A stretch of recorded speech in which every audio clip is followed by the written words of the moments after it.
ಹರೇ ರಾಮ. ಇಕ್ಷ್ವಾಕು ವಂಶಪ್ರಭವಃ ರಾಮೋ ನಾಮ ಜನೈಶ್ರುತಃ.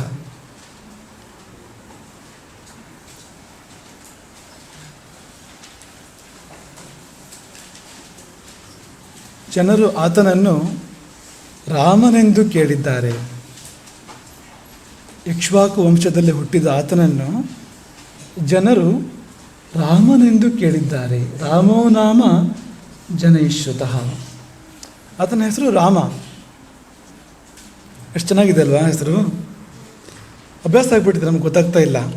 ಆದರೆ ಆ ಹೆಸರಲ್ಲಿ ಒಂದು ಒತ್ತಕ್ಷರ ಇದೆಯಾ? ಉಚ್ಚಾರ ಮಾಡೋಕ್ಕೆ ಕಷ್ಟ ಆಗೋತ್ತರ ಒತ್ತಕ್ಷರ ಇದೆಯಾ? ಕ್ಷ ಜ್ಞ ಆ ಥರ ಏನಾದ್ರು ಇದೆಯಾ? ಇಲ್ಲ ಅಲ್ವಾ? ಮೃದುವಾದ ಅಕ್ಷರಗಳು, ಒಂದು ದೀರ್ಘ, ಒಂದು ಹ್ರಸ್ವ, ಪುಟ್ಟ ಮಗು ಕೂಡ ಹೇಳ್ಬೋದು, ಅಷ್ಟು ಸುಲಭವಾಗಿರ್ತಕ್ಕಂಥದ್ದು. ಶಿವ ಹಾಗೆ ಇದೆ ನೋಡಿ. ಶಿವ ಅಂದರೆ ಒಂದು ಒತ್ತಕ್ಷರ ಇಲ್ಲ, ಒಂದು ಮಹಾಪ್ರಾಣ ಇಲ್ಲ, ಏನೂ ಕಷ್ಟ ಇಲ್ಲ ಅದನ್ನು ಉಚ್ಚಾರ ಮಾಡೋದಕ್ಕೆ ಅಂತ. ರಾಮ ಅಂದರೂ ಕೂಡ ಹಾಗೆ, ಒಂದು ಪುಟ್ಟ ಮಗು ಕೂಡ ಆ ಹೆಸರನ್ನು ಉಚ್ಚಾರ ಮಾಡ್ಬೋದು. ಅಂದರೆ ಪುಟ್ಟ ಮಗುವಿಗೂ ಲಭ್ಯ. ಹಾಗಂತ ದೊಡ್ಡ ದೊಡ್ಡ ಪಂಡಿತರಿಗೂ ಕೂಡ ಅದರ ಅರ್ಥ ತಿಳಿದು ಮುಗಿಯೋದಿಲ್ಲ. ಸಮುದ್ರದ ಹಾಗೆ, ಸಮುದ್ರವನ್ನು ಪುಟ್ಟ ಮಗು ಕೂಡ ನೋಡ್ಬೋದು ಅಲ್ವಾ? ಸಣ್ಣ ಮಗು ಕೂಡ, 3 ತಿಂಗಳ ಶಿಶು ಕೂಡ ತಾಯಿ ಕರ್ಕೊಂಡೋಗಿ ತೋರಿಸ್ಬೋದು ಸಮುದ್ರವನ್ನು. ಯಾರು ಬೇಕಾದರೂ ನೋಡ್ಬೋದು ಸಮುದ್ರವನ್ನು. ಆದರೆ ಮುಗಿಸೋಕೆ ಸಾಧ್ಯವಾ? ದೊಡ್ಡವರಿಗೂ ಸಾಧ್ಯ ಇಲ್ಲ. ಸಮುದ್ರದ ಆಳವನ್ನು ಅಳಿಲಿಕ್ಕೆ ಸಾಧ್ಯವಾ? ಇಡೀ ಅಗಲವನ್ನು ತಿಳ್ಕೊಳ್ಳೋಕೆ ಸಾಧ್ಯವಾ? ದೊಡ್ಡವರಿಗೂ ಸಾಧ್ಯ ಇಲ್ಲ. ಈ ರಾಮ ಅಂದರೆ ಆ ಶಬ್ದವೇ ಅಂಥದ್ದು. ಕಳೆದ ಸಾರಿ ನಮ್ಗೆ ಹೇಳಿದ್ದು ರಾಮ ಅಂದರೆ ಶಿವ ವಿಷ್ಣು ಇಬ್ಬರು ಸೇರಿದ್ದಾರೆ ಅಲ್ಲಿ ಅಂತಂದಿದ್ವಾ? ಹೇಗೆ? ರಾಮ ಶಿವ ವಿಷ್ಣು ಇಬ್ಬರು ಸೇರಿದ್ದಾರೆ, ಹೇಗೆ ತೋರಿಸಿ?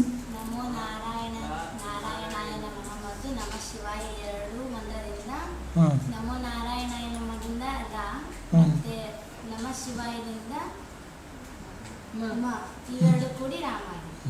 ಪರ್ಫೆಕ್ಟ್, ಸರಿಯಾದ ಉತ್ತರ. ವಿಷ್ಣುವಿನದ್ದು ಅಷ್ಟಾಕ್ಷರ ಮಂತ್ರ, ಶಿವನದ್ದು ಪಂಚಾಕ್ಷರ ಮಂತ್ರ. ಅಷ್ಟಾಕ್ಷರ ಮಂತ್ರದಿಂದ ಒಂದು ಅಕ್ಷರ ನಮೋ ನಾರಾಯಣಾಯ, ಅಲ್ಲಿಂದ ಒಂದು ಅಕ್ಷರ, ಪಂಚಾಕ್ಷರದಿಂದ ಒಂದು ಅಕ್ಷರ, ಎರಡು ಸೇರಿ ರಾಮ ಅಂತ ಆಯಿತು ಅಂತ ಅಲ್ವಾ? ಆಮೇಲೆ ನೀವು ನೋಡಿದ್ರಾ, ಪ್ರಯತ್ನ ಮಾಡಿದ್ರಾ? ರಾ ಅಂದರೆ ಬಾಯಿ ತೆಗೆದೇ ಹೇಳಕ್ಕೆ ಬರುತ್ತಾ ಇಲ್ವಾ? ಬಾಯಿ ಮುಚ್ಕೊಂಡು ಹೇಳಬೇಕು ರಾ. ಆಮೇಲೆ ರೂಮಿಗೆ ಹೋಗಿ ನೋಡಿದ್ರಾ? ಹಾಸ್ಟೆಲಿಗೆ ಹೋದ್ಮೇಲೆ ಪ್ರಯತ್ನ ಮಾಡಿದ್ರಾ? ಬಂತಾ? ಇಲ್ಲಿ ಬರದಿದ್ರು ಅಲ್ಲಿ ಬರಬಾರ್ದು ಅಂತಿಲ್ಲ, ಬರ್ಬೋದು, ಅಲ್ಲಿ ಬಂದಿದ್ಯಾ? ಅದಕ್ಕೇನು ಅರ್ಥ ಅಂತ ಹೇಳಿದ್ವು?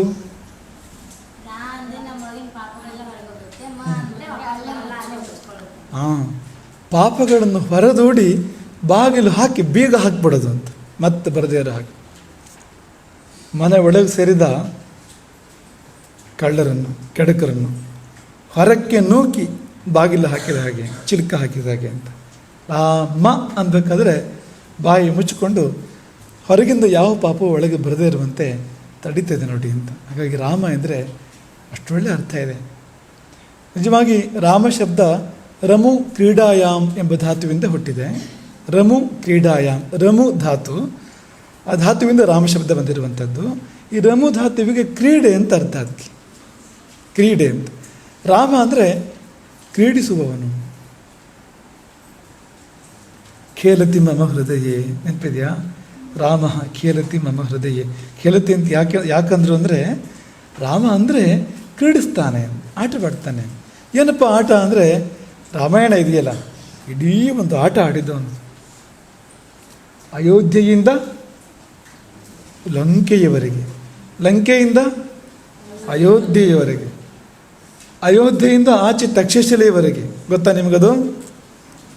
ಇವಾಗ ಪಾಕಿಸ್ತಾನದಲ್ಲಿದೆ ತಕ್ಷಶಿಲೆ. ಅಲ್ಲಿ ಗಂಧರ್ವರು ಬಂದು ಹಾವಳಿ ಮಾಡಿದರು, ತೊಂದರೆ ಕೊಟ್ಟಿದ್ರು. ಅಲ್ಲಿ 3 ಕೋಟಿ ಗಂಧರ್ವರು. ಭರತ ಮತ್ತು ಭರತನ ಮಕ್ಕಳು ತಕ್ಷ ಮತ್ತು ಪುಷ್ಕಲ ಅವರನ್ನು ಕಳುಹಿಸಿಕೊಟ್ಟು ಗಂಧರ್ವರನ್ನು ಹಿಮ್ಮೆಟ್ಟಿಸಿ, ಗಂಧರ್ವರನ್ನು ನಿಗ್ರಹಿಸಿ ಅಲ್ಲಿ ತಕ್ಷಶಿಲೆ ಮತ್ತು ಪುಷ್ಕಲಾವತಗಳನ್ನು ಯಾರು ನಿರ್ಮಾಣ ಮಾಡಿಸಿದ್ದು ಗೊತ್ತಾ ನಿಮಗೆ? ರಾಮ. ಹಾಗೆ ಅಲ್ಲಿಂದ ಅಲ್ಲಿವರೆಗೆ ರಾವಲ್ಪಿಂಡಿ, ಪಾಕಿಸ್ತಾನದ ರಾವಲ್ಪಿಂಡಿ ಅದರ ಹತ್ರ ಬಂತು ತಕ್ಷಶಿಲೆ ಅಂದರೆ. ಸಿಂಧೂ ನದಿಯ ಒಂದು ಪಾರ್ಶ್ವದಲ್ಲಿ ತಕ್ಷಶಿಲೆ, ಇನ್ನೊಂದು ಪಾರ್ಶ್ವದಲ್ಲಿ ಪುಷ್ಕಲಾವತ. ಭರತನ ಮಗ ತಕ್ಷ, ಆತನಿಗೆ ತಕ್ಷಶಿಲೆ. ಇನ್ನೊಬ್ಬ ಮಗ ಪುಷ್ಕಲ, ಆತನಿಗೆ ಪುಷ್ಕಲಾವತ ಅಂತ. ಈಗ 2 ಪಾಕಿಸ್ತಾನದಲ್ಲಿದೆ, ಇದೆರಡೂ ಕೂಡ. ಅಲ್ಲಿ ಇಂಥದ್ದೇನೂ ಇಲ್ಲವೇ ಇಲ್ಲ. ಆದರೆ ಅಂದಿನ ಕಾಲದಲ್ಲಿ ರಾಮ ಹುಟ್ಟು ಹಾಕಿದ ನಗರಿ, ಅಲ್ಲಿ ದೊಡ್ಡ ವಿಶ್ವವಿದ್ಯಾಲಯ ಬಂತು, ತಕ್ಷಶಿಲೆಯ ವಿಶ್ವವಿದ್ಯಾಲಯ. ಅಲ್ಲಿ ಎಷ್ಟೋ ಶತಮಾನಗಳ ಕಾಲ ನಡೀತು ಅದ್ಭುತವಾಗಿ, ನಾವು ಕೇಳ್ತೇವೆ ಅಂತ. ಇದೆಲ್ಲ ಅವನ ಆಟ, ರಾಮನ ಆಟ. ಹಾಗೆ ನೋಡಿದರೆ ಈ ಜಗತ್ತೇ ಅವನ ಆಟ. ಜಗತ್ತನ್ನು ಸೃಷ್ಟಿ ಮಾಡ್ತಾನೆ, ಜಗತ್ತನ್ನು ನಡೆಸ್ತಾನೆ, ಆಮೇಲೆ ಜಗತ್ತನ್ನು ಲಯಗೊಳಿಸ್ತಾನೆ. ಆಟ. ಆಟದಲ್ಲಿ ಏನಿರುತ್ತೆ ಮುಖ್ಯವಾಗಿ? ನಿಮಗೆ ಗೊತ್ತಿರಬೇಕು ಚೆನ್ನಾಗಿ. ಮನೋರಂಜನೆ, ಆಮೇಲೆ ಖುಷಿ. ಅದೇ ಮನೋರಂಜನೆ ಅಂದರೂ ಅದೇ ಅರ್ಥದಲ್ಲೇ ಇದೆ. ಆಟ ಆಡೋಕ್ಕೆ ಮನಸ್ಸು ಹಪಾಪಿಸುತ್ತೆ ಅಲ್ವಾ? ಆಟಕ್ಕೆ ಮಕ್ಕಳು ಆಟಕ್ಕೆ ಹೋಗಬೇಕು ಅಂತ ಕಾಯ್ತಾ ಇರ್ತಾರೆ. ಆಟದ ಬೆಲ್ಲ ಹೊಡೆದ್ರೆ ನೀವೇನು ಮಾಡ್ತೀರೋ ಗೊತ್ತಿಲ್ಲ ನಮಗೆ. ಖುಷಿಯಿಂದ ಓಡ್ತಾರೆ ಆಟದ ಮೈದಾನಕ್ಕೆ. ಖುಷಿ ಇದೆ ಅಲ್ಲಿ ಅಂತ, ಆಟದಲ್ಲಿ ಅಂತ. ಹಾಗಾಗಿ ರಾಮನೆಂದರೆ ಖುಷಿ ಅಂತ ಅರ್ಥ. ರಾಮನೆಂದರೆ ಆನಂದ ಅಂತ ಅರ್ಥ. ಆ ಶಬ್ದಕ್ಕೆ ಆನಂದ ಅಂತ ಅರ್ಥ. ಆನಂದಕ್ಕೆ ಆಕಾರ ಬಂದಂತೆ. ರಿಪೀಟ್ ಮಾಡಿ. ಆನಂದಕ್ಕೆ ಮುಖ, ಕಣ್ಣು, ಮೂಗು, ಕೈ, ಕಾಲು, ಬಾಯಿ ಎಲ್ಲ ಬಂದಿದೆ. ಅದೇ ರಾಮ ಅಂತ. ಈಗ ಸ್ವೀಟು ಬೇರೆ ಬೇರೆ ಆಕಾರದಲ್ಲಿ ಮಾಡ್ತೇವಲ್ವಾ. ಚೌಕ ಮಾಡ್ಬೋದು, ತ್ರಿಕೋಣ ಮಾಡ್ಬೋದು, ವೃತ್ತ ಮಾಡ್ಬೋದು. ಈ ಕೇಕ್ ಎಲ್ಲ ರೌಂಡ್ ಶೇಪಲ್ಲಿ ಇರುತ್ತೆ ಅಲ್ವಾ, ಕೆಲವು ಚೌಕ ಶೇಪಲ್ಲಿ ಇರುತ್ತೆ, ಬೇರೆ ಬೇರೆ ಶೇಪಲ್ಲಿ ಇರುತ್ತೆ ಅಲ್ವಾ. ಮಿಠಾಯಿಗಳು ಹಿಂದಿನ ಕಾಲದಲ್ಲೆಲ್ಲ ಬೇರೆ ಬೇರೆ ಆಕಾರದಲ್ಲಿ ಮಿಠಾಯಿಗಳನ್ನು ಮಾಡ್ತಾಯಿದ್ರು. ಹುಲಿ ಆಕಾರ, ಮೊಸಳೆ ಆಕಾರ, ಈ ಥರ ಬೇರೆ ಬೇರೆ ಆಕಾರ, ಹಸು ಆಕಾರ, ಬೇರೆ ಬೇರೆ ಆಕಾರ. ಈ ಬೇರೆ ಬೇರೆ ಆಕಾರ ಇದ್ದರೂ ಕೂಡ ಅದ್ರ ಹಿಂದಿನ ಸಿಹಿ ಒಂದೇ ಅಲ್ವಾ. ಅದರ ಆಕಾರ ಬೇರೆ ಬೇರೆ ಇರ್ಬೋದು, ಸಿಹಿನೂ ಬೇರೆ ಬೇರೆ ಆಗತ್ತಾ? ಇಲ್ಲ ಅಲ್ವಾ. ಹಾಗೆ ಆನಂದವೆಂಬುದೇ ಬೇರೆ ಬೇರೆ ಆಕಾರವನ್ನು ತಾಳಿದೆ ಬೇರೆ ಬೇರೆ ಸಮಯದಲ್ಲಿ. ಒಮ್ಮೆ ರಾಮನಾಗಿ, ಒಮ್ಮೆ ಕೃಷ್ಣನಾಗಿ, ಅದೇ ತೋರಿ ಬರುವಂಥದ್ದು ಅಂತ. ಹಾಗಾಗಿ ರಾಮೋ ನಾಮ ಅಂದರೆ ಆ ಶಬ್ದಕ್ಕೆ ಅಷ್ಟು ಅರ್ಥ ಇದೆ, ಅಷ್ಟು ಶಕ್ತಿ ಇದೆ. ವಿಷ್ಣು ಸಹಸ್ರನಾಮ ಗೊತ್ತಾ ನಿಮಗೆ? ಹಾಂ, 1,000 ನಾಮಗಳು, ವಿಷ್ಣುವಿನ 1,000 ನಾಮಗಳು. ಕೊನೆಯಲ್ಲಿ ಶಿವ ಪಾರ್ವತಿ ಹೇಳ್ತಾನೆ, ಶ್ರೀರಾಮ ರಾಮ ರಾಮೇತಿ ರಮೇ ರಾಮೇ ಮನೋರಮೆ ಸಹಸ್ರನಾಮ ತತ್ತುಲ್ಯಂ ರಾಮನಾಮ ವರಾನನೆ. ಏನು ಹಾಗಂದ್ರೆ? ಹಾಗಂದ್ರೆ ಏನು?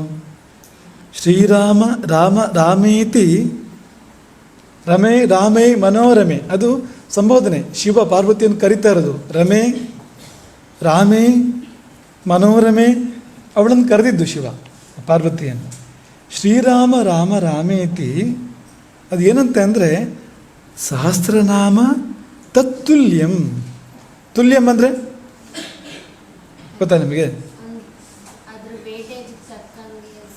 ಸಮಾನ ಅಂತ. ಕರೆಕ್ಟ್. ನೀನು ಏನು ಹೇಳೋಕ್ಕೆ ಪ್ರಯತ್ನ ಪಡ್ತಿದ್ದೆ ಸರಿಯಾದ ಉತ್ತರನೇ ಹೇಳೋಕ್ಕೆ ಪ್ರಯತ್ನ ಪಡ್ತಾ ಇದೆಯೇ.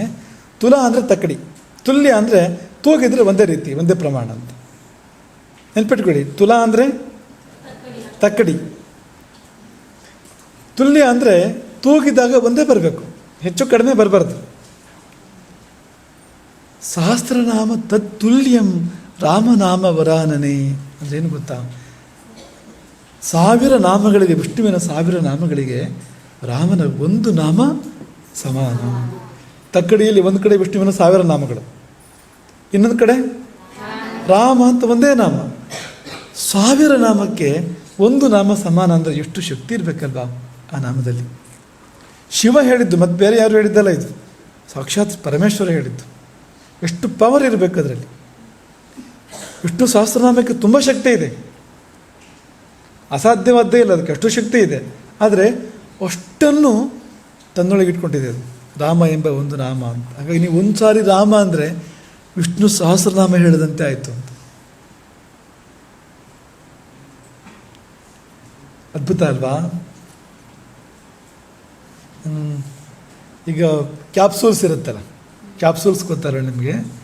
ಇಡೀ ಔಷಧದ ಎಸೆನ್ಸ್ ಕೂಡ ಪೂರ್ತಿ ಅದರಲ್ಲಿ ಚಿಕ್ಕ ಇದರಲ್ಲಿ ಕ್ಯಾಪ್ಸೂಲ್ ಇರುತ್ತೆ. ನೀವು ಹೋಮಿಯೋಪತಿ ಮಾತ್ರೆಗಳನ್ನ ನೋಡಿದ್ದೀರಾ? ಚಿಕ್ಕ ಚಿಕ್ಕದಾಗಿ ಬಿಳಿ ಬಿಳಿ ಸಕ್ಕರೆ ಮಾತ್ರೆ, ಸಿಹಿ ಸಿಹಿ ಇರುತ್ತೆ ಅಲ್ವಾ?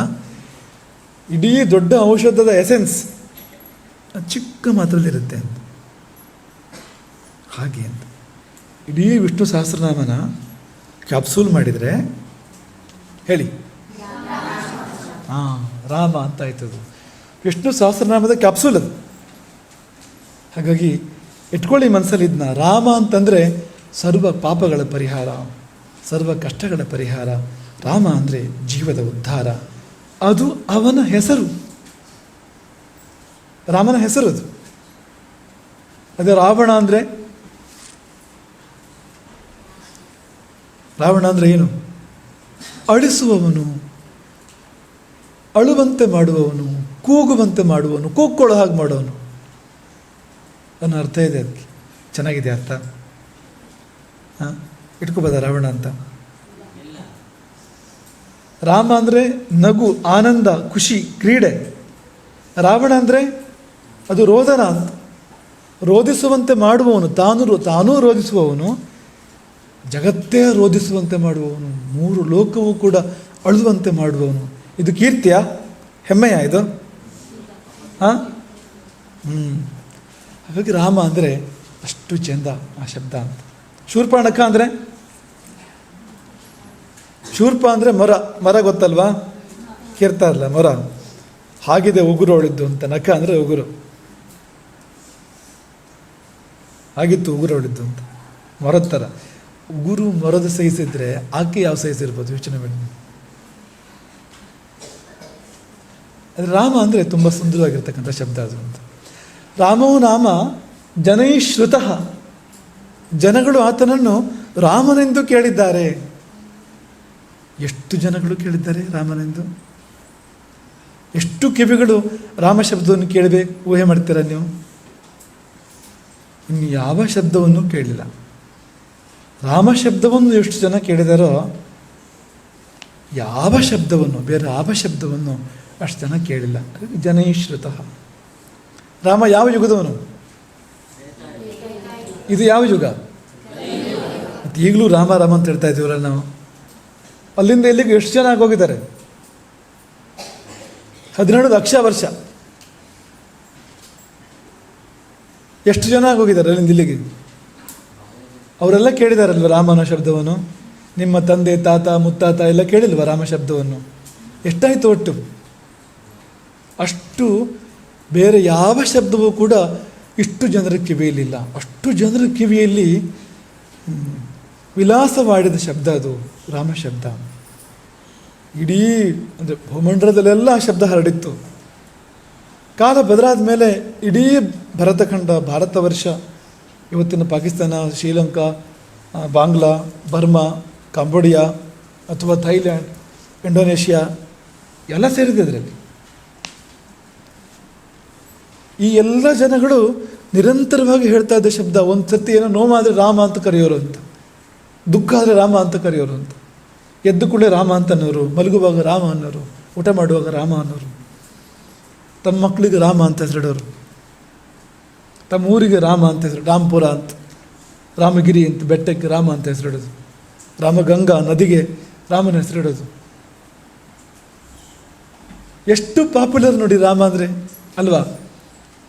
ಯಾವ ಲೀಡರ್ ಆದರೂ ಒಂದು ಯುಗ ಕಳೆದ ನನ್ನ ಹೆಸರಿರುತ್ತೆ. ಒಂದು 100 ವರ್ಷ ಹಿಂದಿದ್ದು ಇರೋ ಲೀಡರ್ಗಳ ಹೆಸರು ನಮ್ಗೆ ಗೊತ್ತಿಲ್ಲ, ಇವತ್ತು ನಾವು ಬರ್ತಿದ್ದೀವಿ. ಹಾಗಿರುವಾಗ ಯುಗಗಳು ಕಳೆದರೂ ಕೂಡ ಅವನ ಹೆಸರು ಇನ್ನೂ ಇದೆ ನೋಡಿ ಇವತ್ತು. ಎಷ್ಟು ಶಕ್ತಿ ಇರಬೇಕು ಆ ಹೆಸರಿಗೆ, ಆ ವ್ಯಕ್ತಿಗೆ ಎಂಥ ಶಕ್ತಿ ಇರಬೇಕು, ಎಂಥ ತಾಕತ್ತಿರಬೇಕು. ಹಾಗಾಗಿ ರಾಮೋ ನಾಮ ಜನೈಶ್ರುತಃ. ಅವನ ಗುಣಗಳನ್ನು ಒಂದೊಂದೇ ಹೇಳ್ತಾ ಹೋಗ್ತಾನೆ. ಬೇಗ ಬೇಗ ನೋಡೋಣ. ನಿಯತಾತ್ಮ ಮೊದಲನೇದು. ನಿಯತಾತ್ಮ.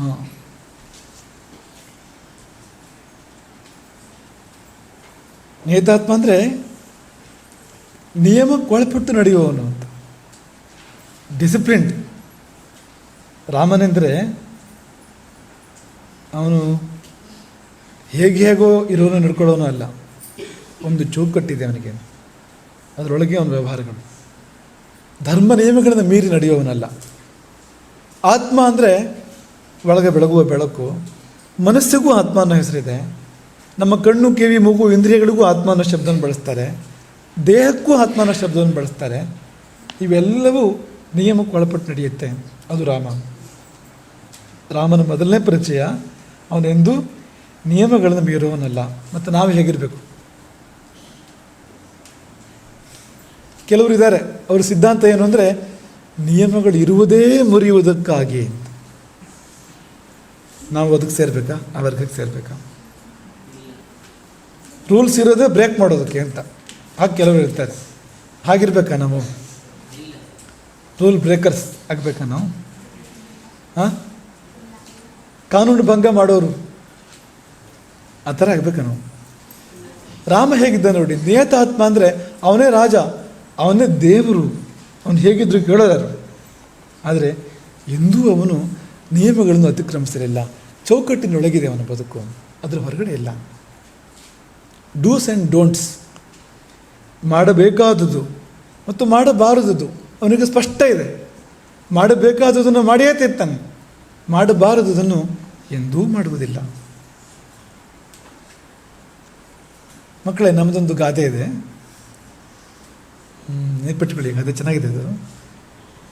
ಮಾಡಬೇಕಾದುದನ್ನು ಮಾಡದೇ ಇದ್ದರೆ ಆಗಬೇಕಾಗಿದ್ದು ಆಗೋದಿಲ್ಲ ಅಂತ.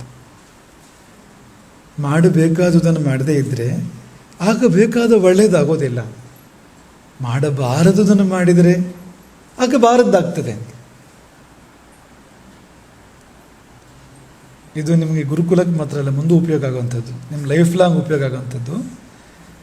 ಮಾಡಬಾರದುದನ್ನು ಮಾಡಬಾರದು, ಮಾಡಬೇಕಾದುದನ್ನು ಮಾಡಬೇಕು. ಮಾಡಬೇಕಾದುದನ್ನು ಮಾಡಿದರೆ ಆಗಬೇಕಾದ ಒಳ್ಳೆಯದಾಗ್ತದೆ. ಮಾಡಬೇಕಾದನ್ನು ಮಾಡದೇ ಇದ್ದರೆ ಆಗಬೇಕಾದ ಒಳ್ಳೆಯದಾಗೋದಿಲ್ಲ. ಮಾಡಬಾರದುದನ್ನು ಮಾಡಿದರೆ ಆಗಬಾರದ್ದಾಗ್ತದೆ. ಮಾಡಬಾರದನ್ನು ಮಾಡದೇ ಇದ್ದರೆ ಆಗಬಾರದ್ದಾಗೋದಿಲ್ಲ. ಮಕ್ಕಳೇ, ಅರ್ಥ ಆಗ್ತಾ ಇದೆಯಾ ನಾವು ಹೇಳಿದ್ದು? ಅಥವಾ ಮಾತ್ಸ್ ಥರ ಆಗ್ತಾ ಇದೆಯಾ? ಹಾಂ, ಎಕ್ಸಾಂಪಲ್ ಕೊಡಿ. ಮಾಡಬಾರದುದನ್ನು ಮಾಡಿದರೆ ಎಕ್ಸಾಂಪಲ್ ಕೊಡಿ ನೋಡೋಣ.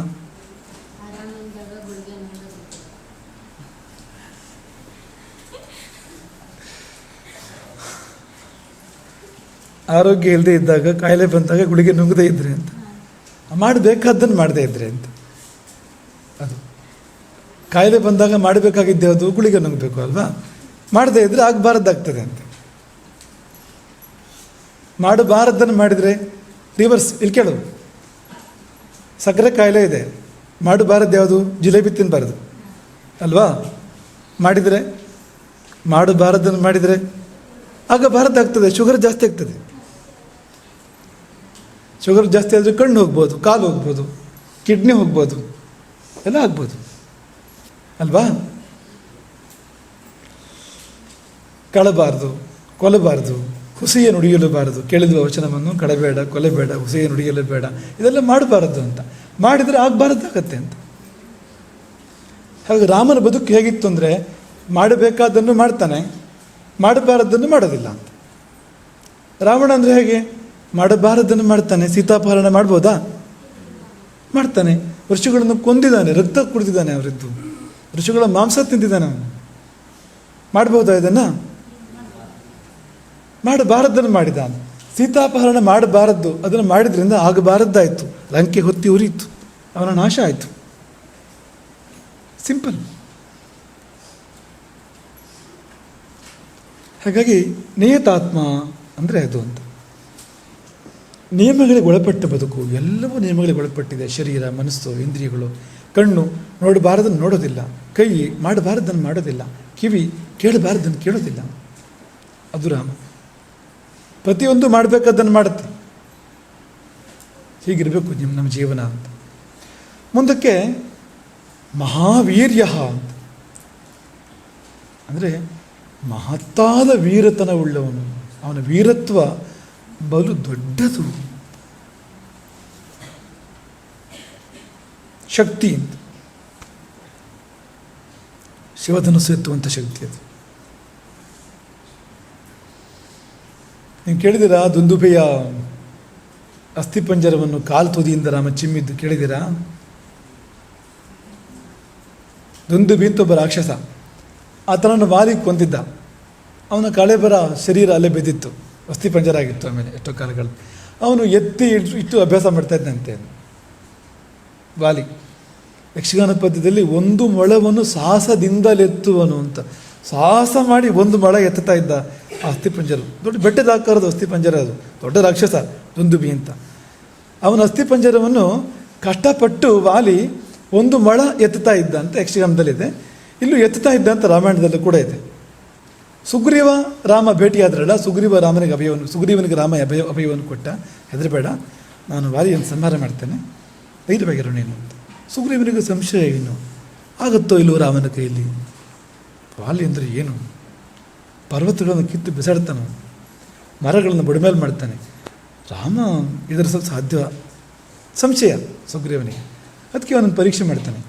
ನೀನು ಇದನ್ನು ಎತ್ತೀಯಾ, ಯಾವುದು ದುಂದುಭಿ ಅಸ್ಥಿಪಂಜರ ಎತ್ತಿದರೆ ನಂಬ್ತೇನೆ ನಿನ್ನ ನಾನು ಅಂತ.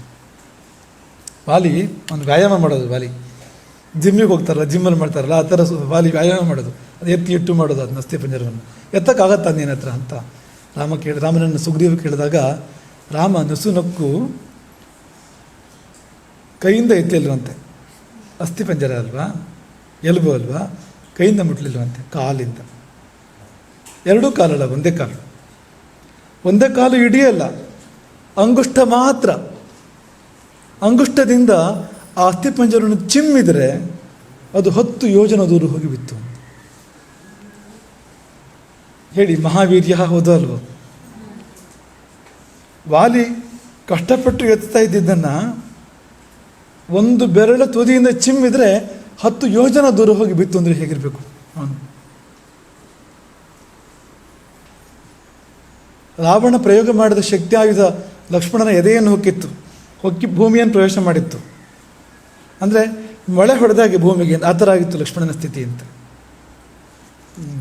ಅವನ ಎದೆಯಲ್ಲಿದೆ, ತುದಿ ಒಳಗಡೆ, ಭೂಮಿ ಒಳಗಡೆ ಹೋಗಿದೆ, ಬೆನ್ನಿಂದ ಹಿಂದ್ಗಡೆ ಬಂದು ಹೊರಗಡೆ ಬಂದು ಭೂಮಿ ಒಳಗಡೆ ಹೋಗಿದೆ ಅಂತ. ಅದನ್ನು ಕಿತ್ತು ತೆಗಿಲಿಕ್ಕೆ ದೊಡ್ಡ ದೊಡ್ಡ ಕಪಿನಾಯಕರಿಗೂ ಸಾಧ್ಯ ಆಗಲಿಲ್ಲ. ರಾಮ ಹೋಗಿ ಅದನ್ನು ಕಿತ್ತು ಮುರಿದು ಎಸೆತಾನೆ. ಏನದು ಶಕ್ತಿ ಅದು ಅಂತ. ಆ ಕಪಿಗಳು ಬೆಟ್ಟವನ್ನು ಎತ್ತಿ ಬಿಸಾಡುವ ಸಾಮರ್ಥ್ಯ ಉಳ್ಳವರು ಅವರು.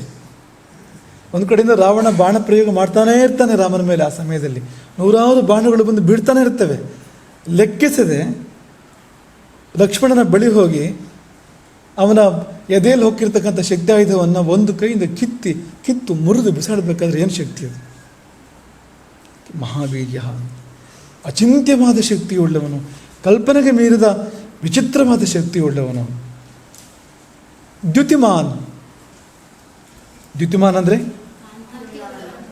ನಿಮಗೆ ಗೊತ್ತು ಮೊದಲೇ. ಹೇಗೆ? ಹಾಂ, ಕರೆಕ್ಟ್. ಹಿಂದೆ ಒಂದು ಸರಿ ಬಂದಿತ್ತು ದ್ವಿತೀಯ ಅನ್ನೋ ಶಬ್ದ.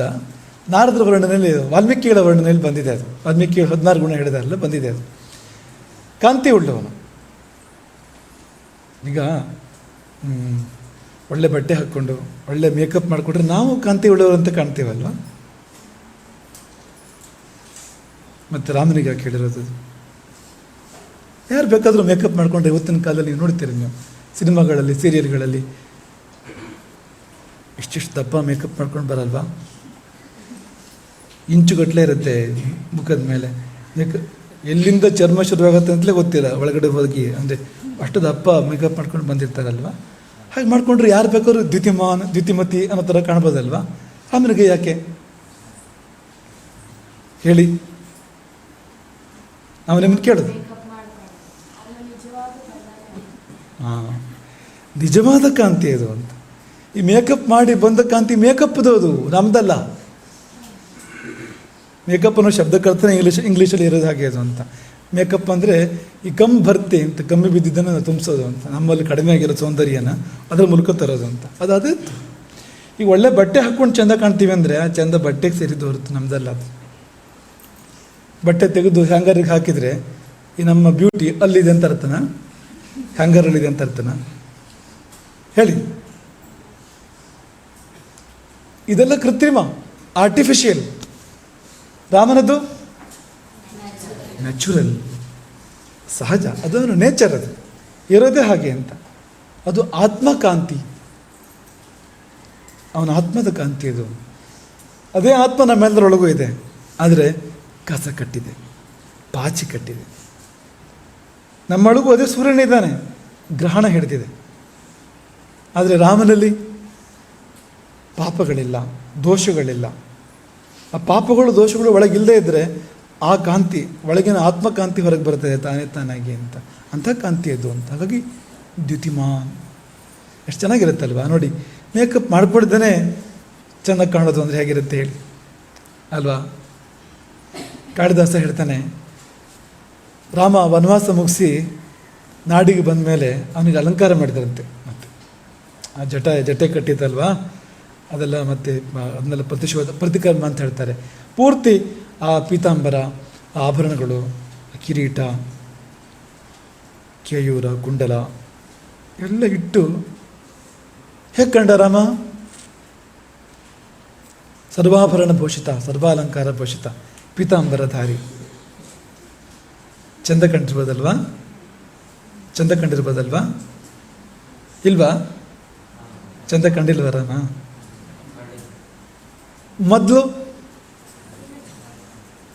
ಮೊದಲು ನಾರು ಬಟ್ಟೆ ಉಟ್ಕೊಂಡಿದ್ದ, ಅದನ್ನೇ ಹೊದ್ಕೊಂಡಿದ್ದ, ಜಟೆ ಕಟ್ಕೊಂಡಿದ್ದ ತಲೆ ಮೇಲೆ.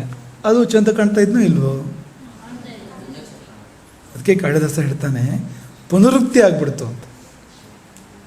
ಪುನರುಕ್ತಿ ಅಂದರೆ ಹೇಳಿದ್ದನ್ನೇ ಮತ್ತೆ ಹೇಳೋದು. ಮೊದಲೇ ಹೇಗಿದ್ದ?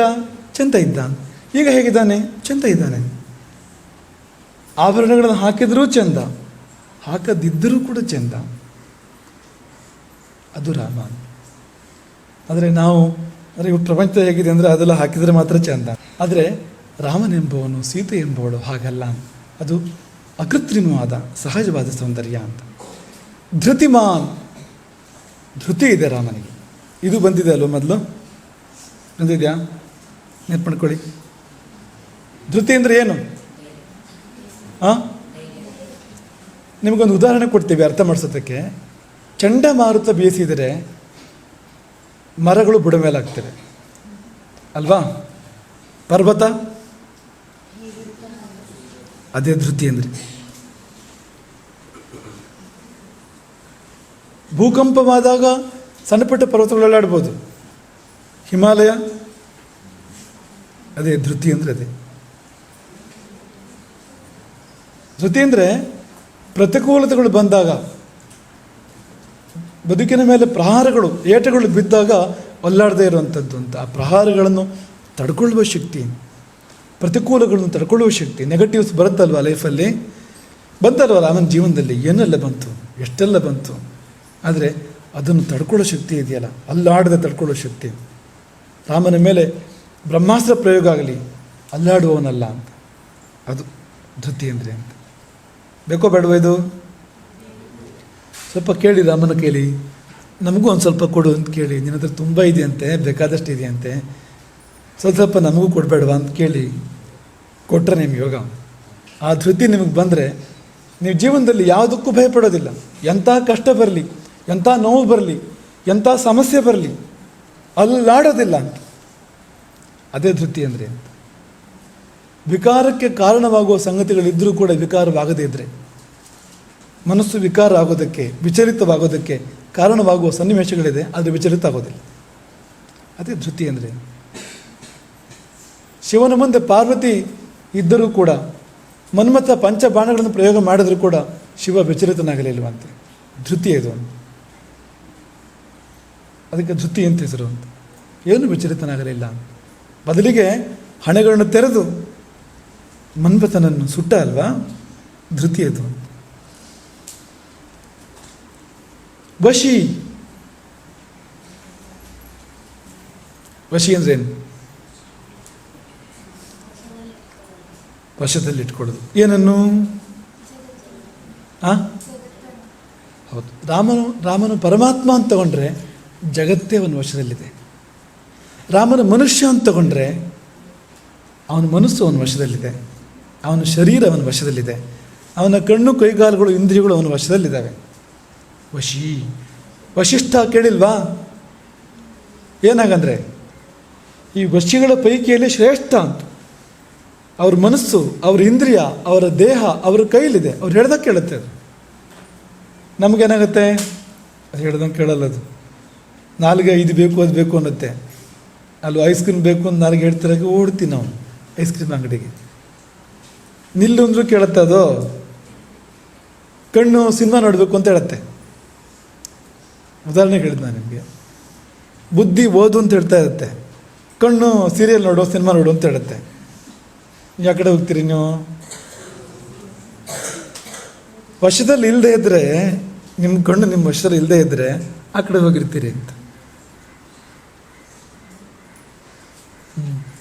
ಆವಾಗಲೇ ಹೇಳಿದ್ವಲ್ವ, ಸಕ್ಕರೆ ಕಾಯಿಲೆ ಇದೆ, ಡಾಕ್ಟ್ರು ಹೇಳ್ತಾರೆ ಜಿಲೇಬಿ ತಿನ್ನಬೇಡ ಅಂತ. ಮನಸ್ಸು ಹೇಳುತ್ತೆ ತಿನ್ನು ತಿನ್ನು ಅಂತ. ನಾಲ್ಗೆ ಎಳೀತಾ ಇರುತ್ತೆ. ಹೋಗ್ಬಿಟ್ರೆ ಅವನು ವಶಿ ಅಲ್ಲ.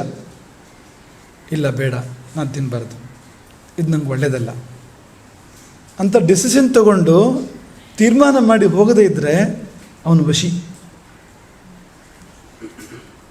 ಬೆಳಗ್ಗೆ 5 ಗಂಟೆ ಆಗಿದೆ, ಎಬ್ಸಿದ್ದಾರೆ, ಆರ್ಯರು ಬಂದು ಎಬ್ಸಿದ್ದಾರೆ. ಆರ್ಯರು 7 ಅಂತ ಹೇಳ್ತಾ ಇದ್ದಾರೆ, ಮನಸ್ಸು ಮಲ್ಕು ಅಂತ ಹೇಳ್ತಾ ಇದೆ ಅಲ್ವಾ? ನೋಡಿ, ಇಡೀ ದಿನ ಇಂಥದ್ದಿದೆ ನಮ್ಮ ಜೀವನದಲ್ಲಿ ಅಂತ. ಇಡೀ ದಿನ ಇಂಥದ್ದಿದೆ ಅಂತ. ಅಲ್ಲಪ್ಪ, ಇಡೀ ಜಗತ್ತನ್ನು ವಶದಲ್ಲಿ ಇಟ್ಕೊಳ್ಳೋಕೆ ಹೊರಟಿರ್ತೇವೆ ನಾವು. ಮೊದಲು ನಮ್ಮ ಕೈ ಮೈ ನಮ್ಮ ವಶದಲ್ಲಿ ಇಟ್ಕೋಬೇಕೋ ಬೇಡವೋ? ಅಟ್ಲೀಸ್ಟ್ ನಮ್ಮ ಬಾಡಿ ನಾವು ಹೇಳಿದ್ನ ಕೇಳಬೇಕೋ ಬೇಡವೋ, ನಮ್ಮ ಮೈಂಡ್ ನಾವು ಹೇಳಿದ್ದನ್ನು ಕೇಳಬೇಕೋ ಬೇಡವೋ. ರಾವಣನಿಗಾಗಿದ್ದದು, ರಾವಣ ಜಗತ್ತನ್ನು ವಶದಲ್ಲಿಟ್ಕೊಳ್ಳೋಕೆ ಹೊರಟಿದ್ದ, ಆದರೆ ಅವನ ಮನಸ್ಸು ಅವನ ವಶದಲ್ಲಿ ಇರಲಿಲ್ಲ. ಅವನ ಮನಸ್ಸು ಅವನ ವಶದಲ್ಲಿ ಇದ್ದಿದ್ರೆ ಅವನು ಸೀತೆಯ ಅಪಹಾರ ಮಾಡ್ತಾ ಇರಲಿಲ್ಲ, ಅಂಥ ಅನೇಕ ಅಕೃತ್ಯಗಳನ್ನು ಮಾಡ್ತಾ ಇರಲಿಲ್ಲ. ಹಾಗಾಗಿ ಅವನು ವಶಿ ಅಲ್ಲ ರಾವಣ, ರಾಮ ವಶಿ. ಸೀತೆಯನ್ನು ಬಿಟ್ಟು ಇನ್ನೊಬ್ಬರನ್ನು ಖಂಡಿತ ನೋಡಲಿಲ್ಲ ರಾಮ ಇಡೀ ಜೀವಮಾನದಲ್ಲಿ. ಸೀತೆಯ ಪರಿತ್ಯಾಗದ ನಂತರ ಕೂಡ, ಸೀತೆ ಕಾಡಿಗೆ ಹೋದ ನಂತರ ಕೂಡ ಯಜ್ಞ ಮಾಡಬೇಕಾದ್ರೆ ಇನ್ನೊಂದು ಮದುವೆ ಮಾಡ್ಕೋಬೇಕು, ಮದುವೆ ಮಾಡ್ಕೊಳ್ಳೋದು ಯಜ್ಞ ಮಾಡೋ ಹಾಗಿಲ್ಲ. ಆದರೆ ರಾಮ ಮದುವೆ ಮಾಡ್ಕೊಳ್ಳಿಲ್ಲ ಬೇರೆ. ಸೀತೆಯ ಚಿನ್ನದ ಪ್ರತಿಮೆ ಪಕ್ಕದಲ್ಲಿ ಇಟ್ಕೊತಾನೆ, ವಶಿ ಅದು ಅಂತ. ಮನಸ್ಸು ಸೀತೆ ಕೊಟ್ಟೆ ಮುಗೀತು ಅಂತ, ಇನ್ಯಾರಿಗೂ ಇಲ್ಲ ಅದು ಅಂತ, ಆ ಕಡೆ ಈ ಕಡೆ ಹೋಗಲ್ಲ ಮತ್ತೆ ಅಂತ, ಅದು ವಶಿ ಅಂತ. ರಾವಣನಿಗೆ 7,000 ಹೆಂಡತಿಯರಿದ್ದರು. ರಾವಣನ ಅಂತಃಪುರದಲ್ಲಿ 7,000 ಸ್ತ್ರೀಯರಿದ್ದರು. ಅದಕ್ಕಿಂತ ಹೆಚ್ಚು ಜನ ಸ್ತ್ರೀಯರ ಬದುಕಿನಲ್ಲಿ ಅವನು ಕೈ ಆಡಿಸ್ತಾನೆ, ಅದು ಬೇರೆ ವಿಷಯ, ಅವರೇ ಬಿಟ್ಬಿಡಿ.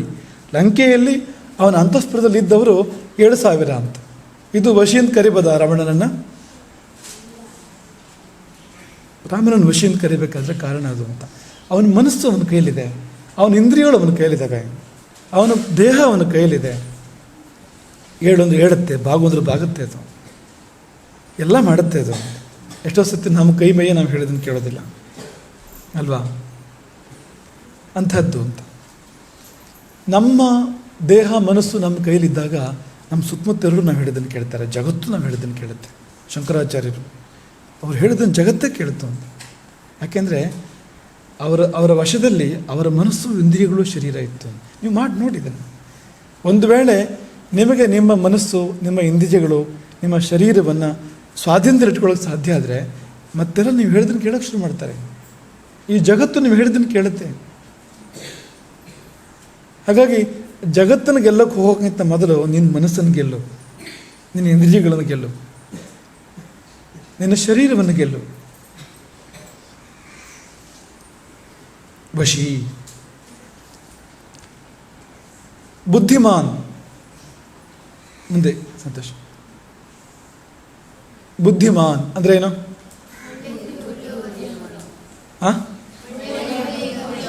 ಒಳ್ಳೆ ಬುದ್ಧಿ ಉಳ್ಳವನು. ಅಲ್ಲಿ ಒಳ್ಳೆ ಅಂತಿಲ್ವಲ್ಲ, ಅಲ್ಲೇನು ಇದೆಯಾ? ಅಲ್ಲೇನಿದೆ?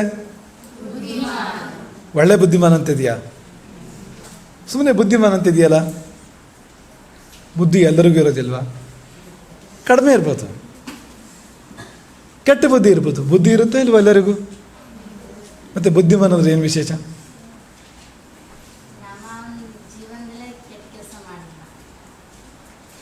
ಆ ಶಬ್ದಕ್ಕೆ ಸಂಸ್ಕೃತದಲ್ಲಿ ಅರ್ಥ, ಬುದ್ಧಿಮಾನ್ ಅಂದರೆ ಪ್ರಶಸ್ತ ಬುದ್ಧಿಮಾನ್ ಅಂತ ಅರ್ಥ. ಅದಕ್ಕೆ ಒಂದು ಶಬ್ದ ನುಂಗ್ಕೊಂಡು ಬಂದಿದೆ ಅದು ಅಂತ. ಆ ಬುದ್ಧಿಮಾನ್ ಅಂದರೆ ಅರ್ಥ ಪ್ರಶಸ್ತ ಬುದ್ಧಿಮಾನ್. ರೂಪವಂತ ಅಂದರೆ ಪ್ರಶಸ್ತ ರೂಪವಂತ ಅಂತ ಅರ್ಥ. ಅದಕ್ಕೆ ವಿದ್ಯಾವಂತ ಅಂದರೆ ಪ್ರಶಸ್ತ ವಿದ್ಯಾವಂತ. ಧನವುಳ್ಳವನು, 1 ರೂಪಾಯಿ ಇದ್ರೂ ಧನವುಳ್ಳವನು ಅಂತ ಅನ್ಬೋದಲ್ವಾ? ಧನಿಕ ಅನ್ಬೋದ? 1 ರೂಪಾಯಿ ಇದ್ರೂ ಪ್ರಶಸ್ತ ಧನವುಳ್ಳವನು ಬೇಕಾದಷ್ಟು ಅಂತ. ಹಾಗಾಗಿ ಬುದ್ಧಿಮಾನ್ ಅಂದರೆ ಪ್ರಶಸ್ತವಾದ ಬುದ್ಧಿಯುಳ್ಳವನು. ಮಕ್ಕಳೇ, ಇದಕ್ಕೊಂದು 4 ವೆರೈಟಿ ಇದೆ ಈ ಬುದ್ಧಿಯಲ್ಲಿ. ಅದನ್ನ ಹೇಳ್ತೀನಿ ನಿಮಗೆ. ಬೇಕು ಅಲ್ವ ನಮಗೆ ಜೀವನದಲ್ಲಿ? ನಮಗೆಲ್ಲ ಬುದ್ಧಿ ಇದೆಯೋ ಇಲ್ವಾ? ಅದೇನೋ ತಿಳ್ಕೊಬೇಕಲ್ವ ಬುದ್ಧಿಯನ್ನು? 4 ಥರ ಇದೆಯಂತೆ. ಸ್ಮೃತಿ, ಮತಿ, ಬುದ್ಧಿ, ಪ್ರಜ್ಞಾ. ಬರ್ಕೊಳ್ಳಿ. ಸ್ಮೃತಿ, ಮತಿ, ಬುದ್ಧಿ,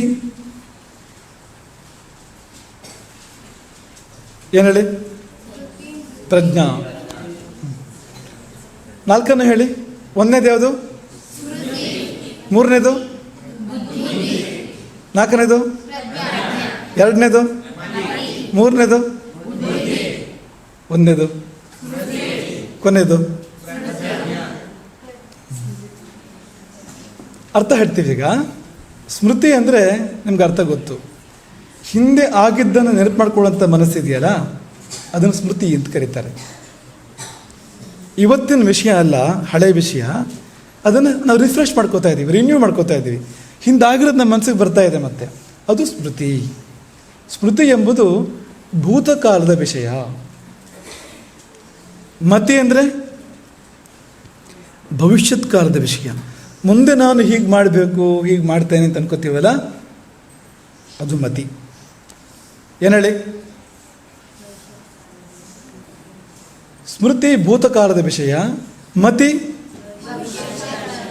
ಹಾಂ, ನಾನು ಮುಂದೆ ಹೀಗೆ ಮಾಡ್ತೇನೆ, ಮುಂದೆ ಹೀಗಾಗಬಹುದು ಅಂತ ಅನ್ಕೋತೇವಲ್ಲ, ಅದು ಮತಿ. ಬುದ್ಧಿ ಅಂದರೆ ವರ್ತಮಾನ ಕಾಲದ್ದದು. ಈಗ ನಾವೇನು ಮಾಡಬೇಕು ಅಂತ ಯೋಚನೆ ಮಾಡ್ತಾ ಇರ್ತೀವಲ್ಲ, ಪ್ರಕೃತ ವರ್ತಮಾನ ಕಾಲದ ನಿರ್ಣಯಗಳು ಅಂತ. ಈಗ ಹೀಗೆ ಹೋಗ್ತೇನೆ, ಹೀಗೆ ಮಾಡ್ತೇನೆ, ಅದು ಬುದ್ಧಿ ಇದು. ಮತ್ತು ಪ್ರಜ್ಞಾ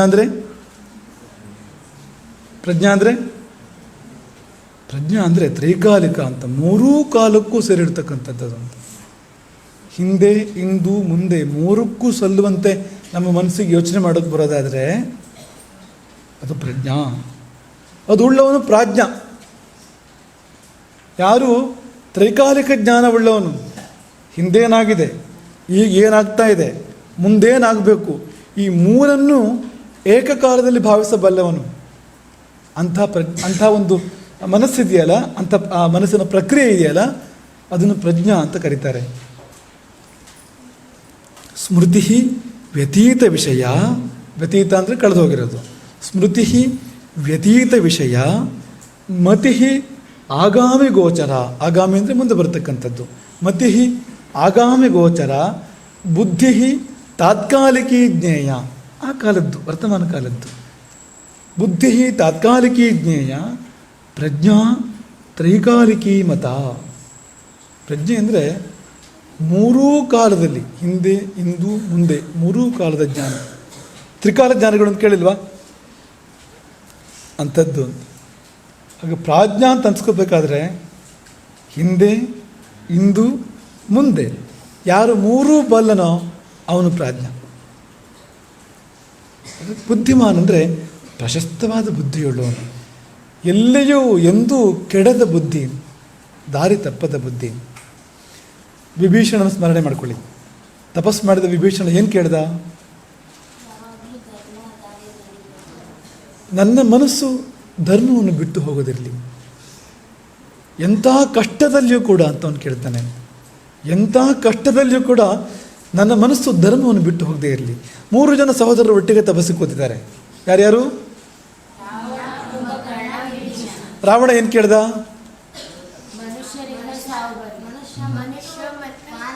ರಾವಣ ಕೇಳಿದ್ದು ಅಮರತ್ವವನ್ನು ಕೊಡು ಅಂತ. ಅದು ಕೊಟ್ಟಿಲ್ಲ ಬ್ರಹ್ಮ. ಕೊಡದೇ ಇದ್ದಾಗ ಅಟ್ಲೀಸ್ಟ್ ಇಷ್ಟಾದರೂ ಕೊಡು, ಮನುಷ್ಯರು ಮಂಗಗಳನ್ನು ಬಿಟ್ಟು ಮತ್ತೆ ಯಾರಾದ್ರೂ ಸಾವು ಬರಬಾರದು ಅಂತ. ರಾವಣ ಕೇಳಿದ್ದು ಅಮರತ್ವ, ಸಿಕ್ಕಿಲ್ಲ, ಅದು ಮಾತು ಬೇರೆ. ಕೇಳಿದ್ದು ಅಮರತ್ವ. ಮತ್ತು ಕುಂಭಕರ್ಣ ಕೇಳಿದ್ದು ನಿಮಗೇನಾದ್ರು ಅವನ ಆಶೀರ್ವಾದ ಇದೆಯಾ ಕುಂಭಕರ್ಣನದ್ದು? ಹಾಂ, ಅನುಗ್ರಹ ಮಾಡಿದಾನ ಕುಂಭಕರ್ಣ? ಸ್ವಪ್ನದಲ್ಲಿ ಬರ್ತಾನ, ಹೇಳ್ಬೇಡ ಮಗು ಹಾಗೆ ಇರುವಂತ ಆಶೀರ್ವಾದ ಮಾಡ್ತಾನೆ ಬಂದು.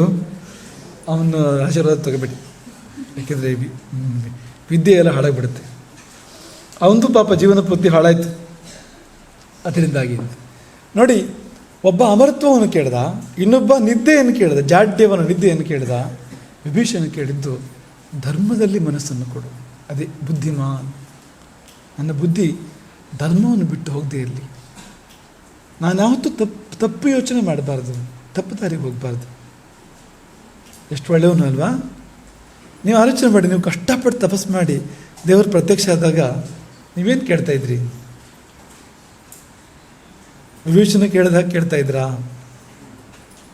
ಒಂಚೂರು ಯೋಚನೆ ಮಾಡಿ, ನೀವು ಸಿನ್ಸಿಯರಾಗಿ ಯೋಚನೆ ಮಾಡಬೇಕು, ಪ್ರಾಮಾಣಿಕವಾಗಿ. ನಿಜವಾಗಲೂ ನಿಮ್ಮ ಮುಂದೆ ದೇವರು ಪ್ರತ್ಯಕ್ಷ ಆಗಿದ್ದಾನೆ. ತುಂಬ ವರ್ಷ ತಪಸ್ಸು ಮಾಡಿದ್ದೀರಿ, ಕಷ್ಟಪಟ್ಟಿದ್ದೀರಿ, ದೇವರು ಪ್ರತ್ಯಕ್ಷ ಆಗಿದ್ದಾನೆ. ಏನು ಕೇಳ್ತೀರಿ ನೀವು? ನಿದ್ದೆ ಕೊಡುವಂಥದ್ದು ಕೇಳಲ್ಲ,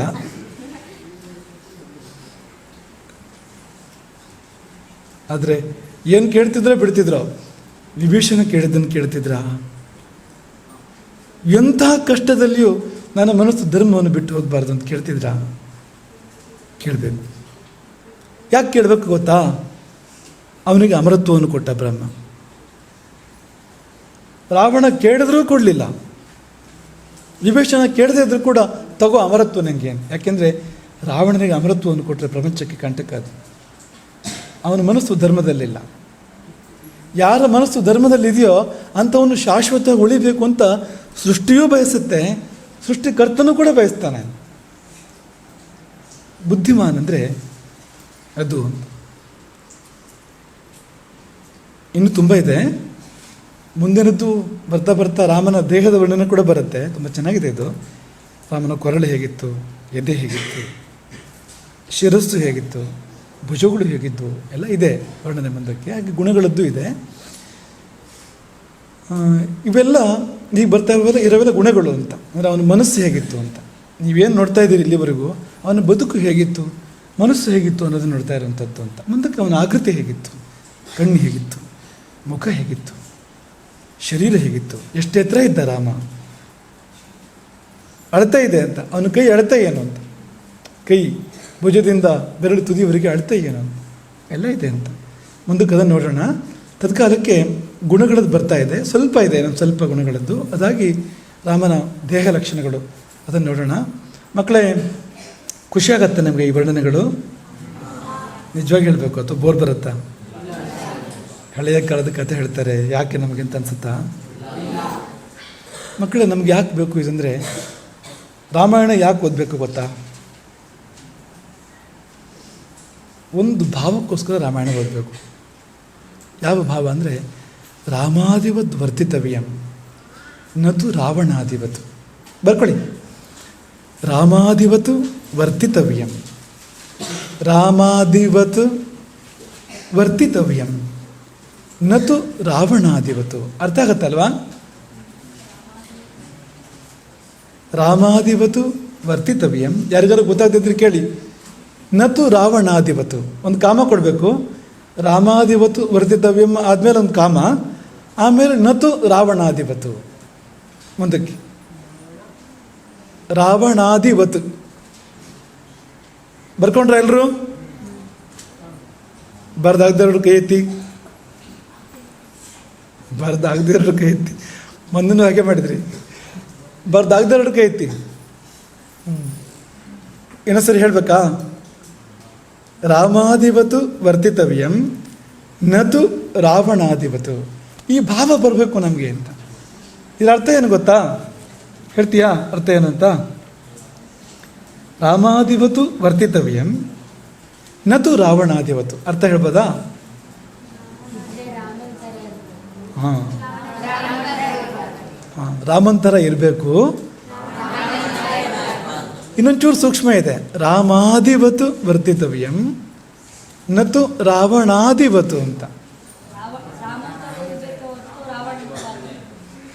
ರಾಮಾದಿ ಅಂದರೆ ರಾಮನೇ ಮೊದಲಾದವರಂತೆ ಇರಬೇಕು, ರಾವಣನೇ ಮೊದಲಾದವರಂತೆ ಇರಬಾರ್ದು. ರಾಮಾದಿ ರಾವಣಾದಿ ಅನ್ನೋ ಶಬ್ದ. ರಾಮವತ್ತು ವರ್ತಿತವ್ಯಂ ಅಂದರೆ ರಾಮನಾಗಿರಬೇಕು, ನತ್ತು ರಾವಣವತ್ತು ಅಂದರೆ ರಾವಣನಾಗಿರಬಾರ್ದು ಅಂತ. ಒಂಚೂರು ಒಂದು ಆದಿ ಶಬ್ದ ಸೇರಿದೆ ಅಲ್ವ ಅಲ್ಲಿ. ರಾಮ ನೋಡಿ ಇದೆ, ಇದೇನೆ ರಾಮಾದಿವತ್ತು. ಆದಿ ಶಬ್ದ ಯಾಕೆ ಸೇರಿದೆ? ರಾಮನೇ ಮೊದಲಾದವರಂತೆ ಇರಬೇಕು, ರಾವಣನೇ ಮೊದಲಾದವರಂತೆ ಇರಬಾರ್ದು. ರಾಮನೇ ಮೊದಲಾದವರು ಯಾರ್ಯಾರು ಹೇಳಿ ನೋಡೋಣ? ಎರಡು ಗುಂಪು, ರಾಮಾದಿಗಳು ರಾವಣಾದಿಗಳು ಅಂತ ಹೇಳಿ ನೋಡೋಣ. ಯಾರ್ಯಾರು? ರಾಮ,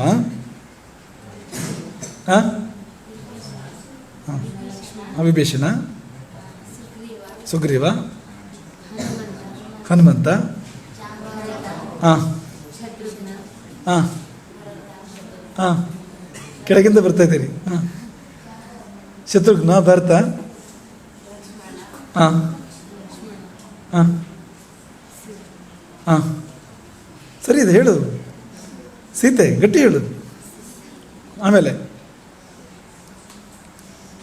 ರಾವಣಾದಿ ಅಂದ್ರೆ ಯಾರೆಲ್ಲ ಹೇಳಿ ನೋಡೋಣ?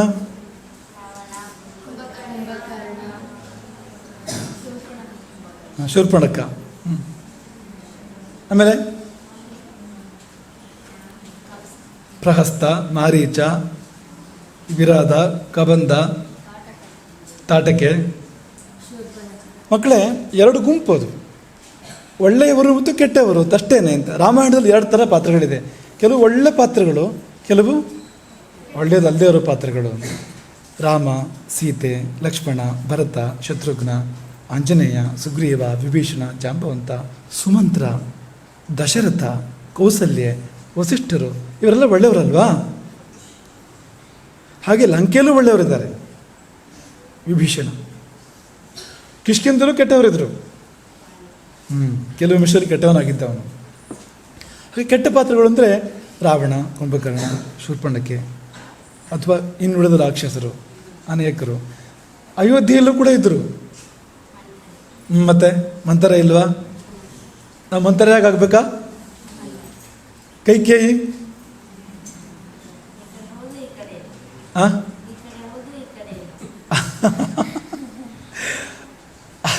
ಆ ಕಡೆ ಈ ಕಡೆ ಎರಡು ಕಡೆ ಅಂತ ಇದ್ದಾಳಲ್ಲ ಕೈಕೇಯಿ ಬಗ್ಗೆ.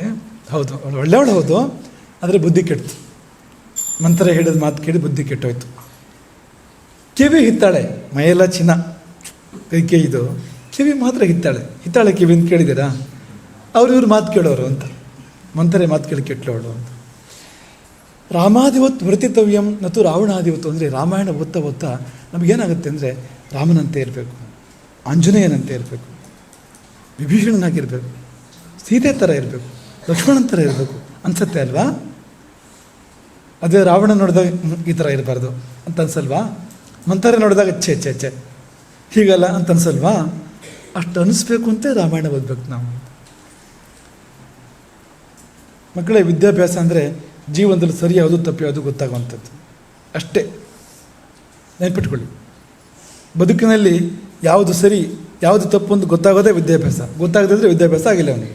ಡಬಲ್ ಡಿಗ್ರಿ ಆಗಿರ್ಬೋದು, ಆದರೆ ಜೀವನದಲ್ಲಿ ಸರಿ ಯಾವುದು ತಪ್ಪು ಯಾವುದು ಅಂತ ಗೊತ್ತಾಗದೇ ಇದ್ದರೆ ಅವನು ನಿರಕ್ಷರ ಕುಕ್ಷಿ, ಅವನು ಅನಕ್ಷರಸ್ಥನೇ ಹೌದು. ಇದು ಗೊತ್ತಾಗಬೇಕು ಅಂತ ರಾಮಾಯಣದಲ್ಲಿ ಗೊತ್ತಾಗುತ್ತದು. ಯಾವುದು ಸರಿ ಯಾವುದು ತಪ್ಪು, ಹೇಗಿರಬೇಕು ಹೇಗಿರಬಾರ್ದು ಅನ್ನೋದು ಅಲ್ಲಿ ಗೊತ್ತಾಗುತ್ತೆ. ಹಾಗಾಗಿ ಅದಕ್ಕೋಸ್ಕರ ನಾವು ತಿಳ್ಕೊಬೇಕಿದ್ನೆಲ್ಲ ಅಂತ.